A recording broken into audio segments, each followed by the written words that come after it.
Hello everyone, आज की इस वीडियो में आप देखेंगे जो प्लानर मशीन होता है, जैसे आपने सुना होगा शेपर, प्लानर, स्लॉटर।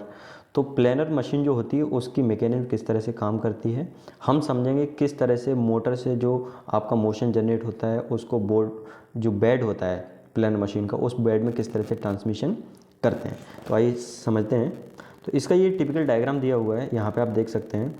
और इस डायग्राम में यदि आप देखेंगे तो सबसे पहले यहाँ पे मोटर लगा होगा इस जगह, और इस मोटर से जो आरपीएम जनरेट होगा उस आरपीएम को आप, ये काउंटर शाफ्ट है, इस काउंटर शाफ्ट पर ट्रांसमिशन करेंगे यहाँ पे। और इस काउंटर शाफ्ट आप देखेंगे दो बेल्ट ड्राइव माउंटेड हैं, ठीक है, दो बेल्ट ड्राइव माउंटेड हैं। एक तो आप ये देख रहे हैं क्रॉस बेल्ट ड्राइव है जो कि यहाँ से यहाँ तक कनेक्ट कर रहा है, और दूसरा आप देख सकते हैं ये ओपन बेल्ट ड्राइव है, ठीक है। तो सबसे पहले क्या हुआ, मोटर से जो आरपीएम जनरेट हुआ उस आरपीएम को आपने पुली के थ्रू, ये बेसिकली बेल्ट ड्राइव के थ्रू इस काउंटर शाफ्ट ट्रांसमिट किया। जो मोटर से आरपीएम जनरेट हुआ उस आरपीएम को आपने काउंटर शाफ्ट पर ट्रांसमिट किया थ्रू द बेल्ट ड्राइव। अब ये शाफ्ट रोटेट हो रही है, ठीक है। तो ये शाफ्ट रोटेट हो रही है तो ऑब्वियसली इस पर जो पुली जो माउंटेड है ये पुली भी रोटेट करेंगे, ठीक है। इसके बाद यहाँ पे नीचे का यदि आप सेटअप देखेंगे यहाँ पे, तो यहाँ पे आप देखेंगे तो इसमें दो तरह की पुली लगी हुई हैं। एक तो फास्ट पुली लगी हुई है और एक लूज पुली लगी हुई है। फास्ट पुली का मतलब जो कि शाफ्ट पे बिल्कुल अच्छे से मतलब टाइटेंड है, और जब पुली रोटेट करेगी तो शाफ्ट भी रोटेट करेगी। लूज पुली का मतलब ये है कि पुली रोटेट करेगी जबकि शाफ्ट आपका रोटेट नहीं करेगी, मतलब पुली फ्रीली रोटेट कर सकती है।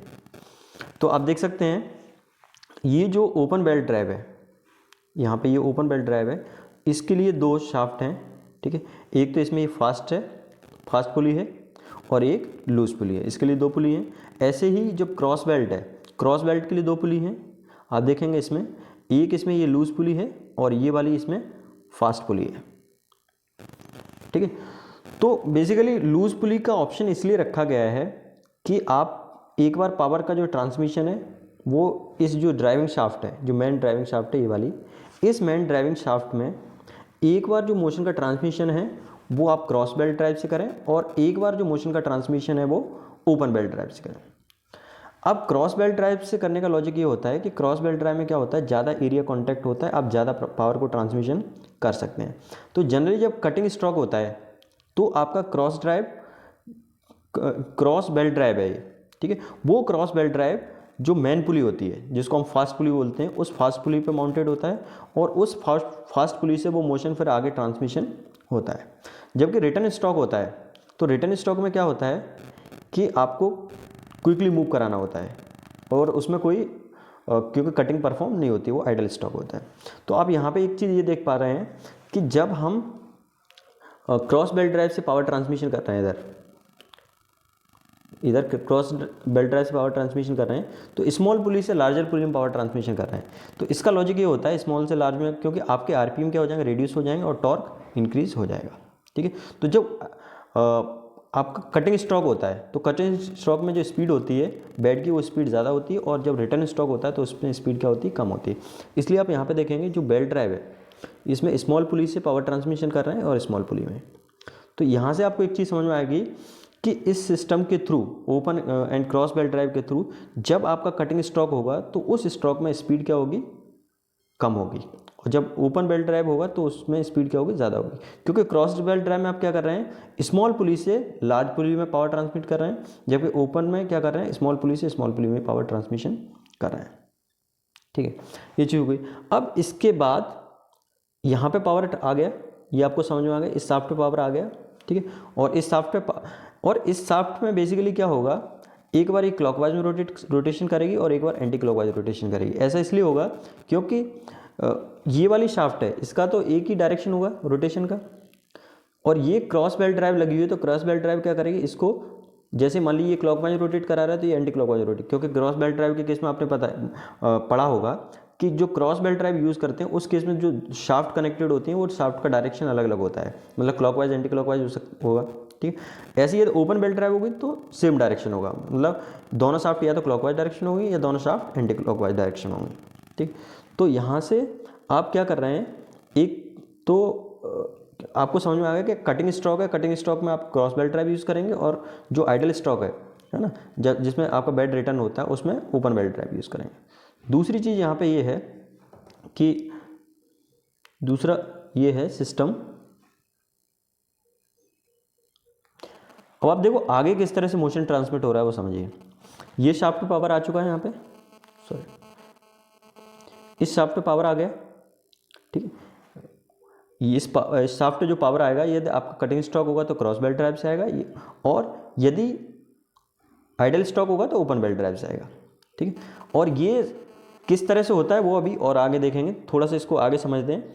फिर यहाँ पे जब पावर आ गया तो इस पावर को आपने आगे ट्रांसमिशन किए, यहाँ पे गियर बॉक्स लगा हुआ है, गियर बॉक्स क्या करेगा, उसके आरपीएम को और रिड्यूस कर देगा, ठीक है, शाफ्ट के आरपीएम को। और यहाँ पे फिर ये लगा हुआ है आपका बुल गियर, इसको पिनियन भी बोल सकते हैं। और ये जो बुल गियर है ये बेसिकली अटैच रहता है यहाँ पे टेबल पे एक रैक बना रहता है, ठीक है, रैक पर अटैच रहता है। तो बुल गियर का जो रोटेशन है वो रोटेशन टेबल के ट्रांसलेटरी मोशन में चेंज हो जाता है, ठीक है। अब एक चीज़ तो ये यहाँ तक आपको समझ में आ गया। दूसरी चीज़ हम ये समझते हैं कि जो क्रॉस बेल्ट ड्राइव और ओपन बेल्ट ड्राइव है वहाँ पे किस तरह से चेंजेस होंगे, ठीक है। कब क्रॉस बेल्ट ड्राइव आपका लूज पुली पे होगी, कब क्रॉस बेल्ट ड्राइव आपकी फास्ट पुली पे होगी। तो उसके लिए आपने ये यहाँ पे एक ट्रिप डॉग लगा रखा है, ठीक है। ट्रिप डॉग बेसिकली क्या करता है, जैसे ही आपका स्ट्रोक कंप्लीट होता है, जैसे कटिंग स्ट्रोक कंप्लीट हुआ तो ट्रिप डॉग वहाँ से क्या करेगा, इसको वापस भेजेगा जिसके बेड को। और जैसे ही इस तरफ मतलब ट्रिप डॉग दोनों तरफ लगा रहता है, दोनों जो आपकी जो बेड है बेड के एक्सट्रीम में लगे रहते हैं, ठीक है। तो ट्रिप डॉग क्या करेगा, उसको वापस भेजेगा। अब क्या हुआ, यहाँ से ट्रिप डॉग से आपका एक मैकेनिज्म कनेक्टेड होती है जो कि यहाँ से ये बेल्ट शिफ्टर पर कनेक्टेड होता है, ठीक है। जैसे ही कि स्ट्रोक कंप्लीट हो गया तो बेल्ट शिफ्टर क्या करेगा, जैसे मान लीजिए पहला केस है, पहले केस में क्या हुआ है, क्रॉस बेल्ट ड्राइव आपका फास्ट पुली से है ना, और ओपन बेल्ट ड्राइव लूज पुली से है, ठीक है। तो जैसे ही स्ट्रोक वो कंप्लीट होगा तो क्या करेगा, ये बेल्ट शिफ्टर क्या करेगा, बेल्ट को शिफ्ट कर देगा। तो बेल्ट को शिफ्ट करेगा, ये बेल्ट शिफ्टर है, ये बेल्ट को शिफ्ट करेगा तो क्या होगा, जो ओपन बेल्ट ड्राइव है वो फास्ट पुली पे आ जाएगी, और जो क्रॉस बेल्ट ड्राइव है वो लूज पुली पे आ जाएगी, ठीक है। तो इसका मतलब क्या हो जाएगा कि अब आप जो पावर ट्रांसमिशन कर रहे हैं वो किससे कर रहे हैं, ओपन बेल्ट ड्राइव से इस शाफ्ट में पावर जा रहा है, क्योंकि यदि लूज पुली पे आ गया तो लूजी जो पुली है वो फ्रीली रोटेट होगी, ठीक है। इसलिए आप देखोगे जो प्लानर होता है उसमें कंटिन्यूसली जो बेल्ट है वो अपनी पोजीशन को चेंज करता रहता है, ठीक है। वो चेंज करने का मतलब यही है, एक बार लूज पुली फास्ट पुली, लूज पुली फास्ट पुली, इस तरह से रहता है। बस आपको ध्यान ये रखना है, जब कटिंग स्ट्रोक होगा तो क्रॉस पुली कहाँ पे रहेगा, क्रॉस बेल्ट ड्राइव कहाँ पे रहेगा, क्रॉस बेल्ट ड्राइव रहेगा आपका फास्ट पुली पे, ठीक है, और ओपन बेल्ट ड्राइव रहेगा लूज पुली पे। और जब रिटर्न स्ट्रोक होता है या आइडल स्ट्रोक होता है, आइडल स्ट्रोक के केस में क्या होगा, जो आपका ओपन बेल्ट ड्राइव है वो रहेगा फास्ट पुली पे, और क्रॉस बेल्ट ड्राइव कहाँ रहेगा, लूज पुली पे रहेगा, ठीक है। तो इस तरह से पावर ट्रांसमिशन होता है। और ये जो टेबल है, ठीक है, सॉरी, ये जो टेबल है, ये टेबल में टी स्लॉट कट होते हैं, टी स्लॉट के ऊपर आपका 22 माउंटेड रहता है, 22 में आप वर्क पीस लगाते हैं। और उसके अलावा आप देखेंगे ये गाइडवेज होते हैं, ठीक है। इन गाइडवेज के ऊपर आप, ये गाइडवेज बेसिकली किस में बने होते हैं, बेड में बने होते हैं, और इन गाइडवेज के ऊपर आपका टेबल मूव होता है। सो आई होप ये आपको समझ में आ गया होगा। यदि वीडियो अच्छा लगा हो तो प्लीज़ लाइक और सब्सक्राइब करें चैनल को।